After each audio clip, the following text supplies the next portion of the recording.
The diplomatic hall of the Arcturian flagship gleamed with bioluminescent panels, casting everything in shades of violet and silver. Eli Rowan stood among the delegation of human ambassadors, feeling distinctly out of place in his simple gray uniform, while surrounded by beings draped in crystalline robes and neural-linked crowns. He was a junior translator, really. Someone to carry datapads and nod politely, but Earth needed every hand it could get for this historic first contact with the Arcturian Empire, a civilization that spanned 12 star systems and commanded technology humanity could barely comprehend.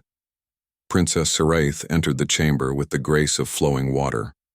Her skin shimmered with patterns that shifted like oil on water, her forearms moving in perfect synchronization as she gestured to her attendants. The Arcturian royal family was legendary, even among the other species humanity had encountered.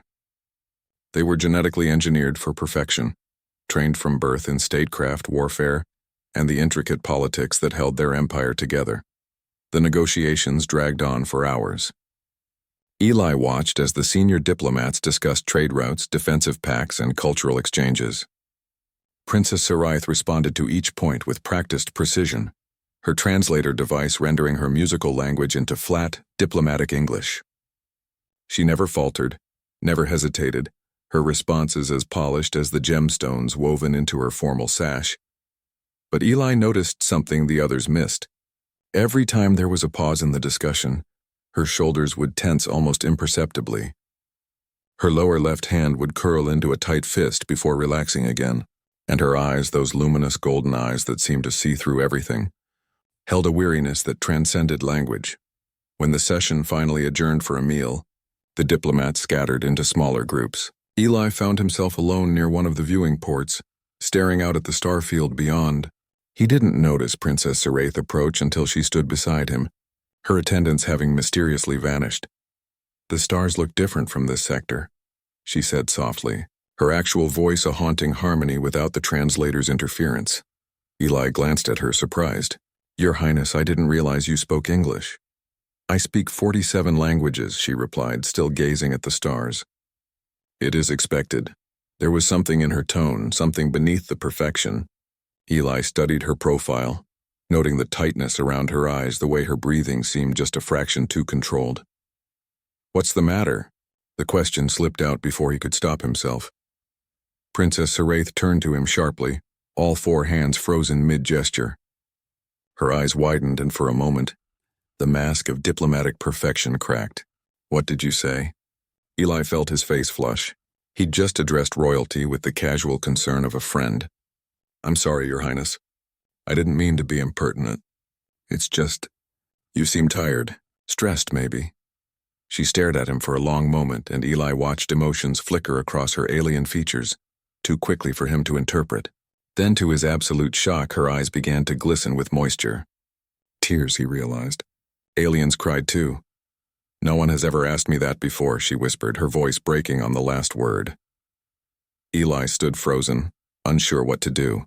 Every instinct told him to comfort her, but she was a princess of an empire that could vaporize Earth with a thought.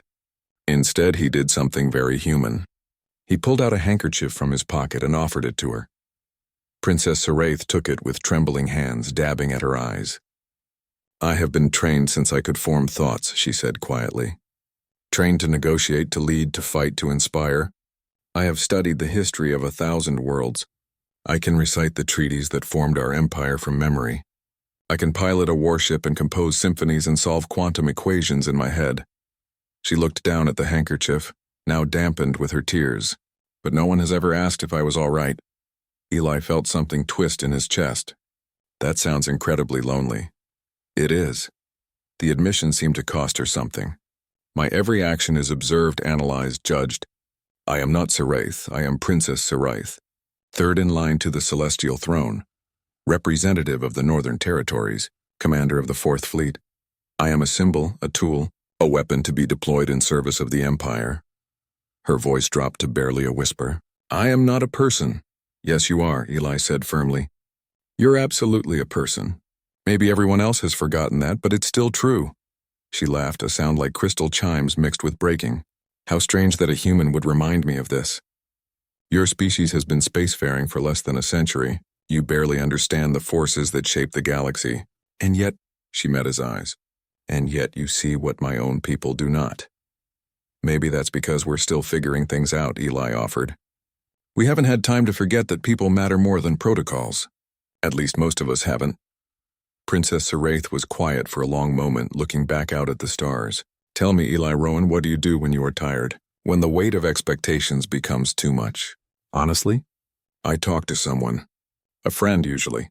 Sometimes I just exist for a while. Read a book. Watch the clouds. Remember that I'm allowed to be human and imperfect. Allowed, she repeated, tasting the word. What a concept. You're allowed too, you know, Eli said gently. To be tired. To feel overwhelmed. To need a break. Being important doesn't mean you stop being a person with needs and feelings. She turned to face him fully, and Eli saw something shift in her expression. The diplomatic mask was still there, but behind it, something raw and real was emerging. Your species is very strange, Eli Rowan. Weak by our standards, short-lived, technologically primitive. And yet you possess something we seem to have engineered out of ourselves. She reached out with one hand, not quite touching him but hovering near his shoulder in what might have been her species' equivalent of a comforting gesture. Thank you for seeing me.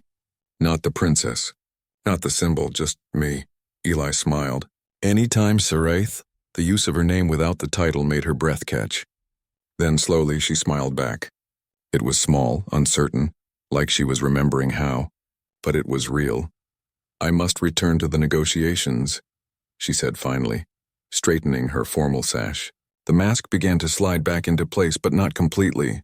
But perhaps we could speak again? After the formal proceedings? I'd like that, Eli said. As Princess Saraith walked away, her attendants materializing from wherever they'd been hiding, she paused and looked back. Eli Rowan, in my language we have a word. Varith. It means one who reminds us of our true selves. I think that is what you are. She disappeared into the crowd of diplomats, but Eli stood there for a long time, looking out at the stars and thinking about loneliness, connection, and the strange power of a simple question. In the end, humanity's greatest strength wasn't their technology or their tactics. It was something far simpler and far more profound. They remembered to ask each other, "What's the matter?" And sometimes, that made all the difference in the universe.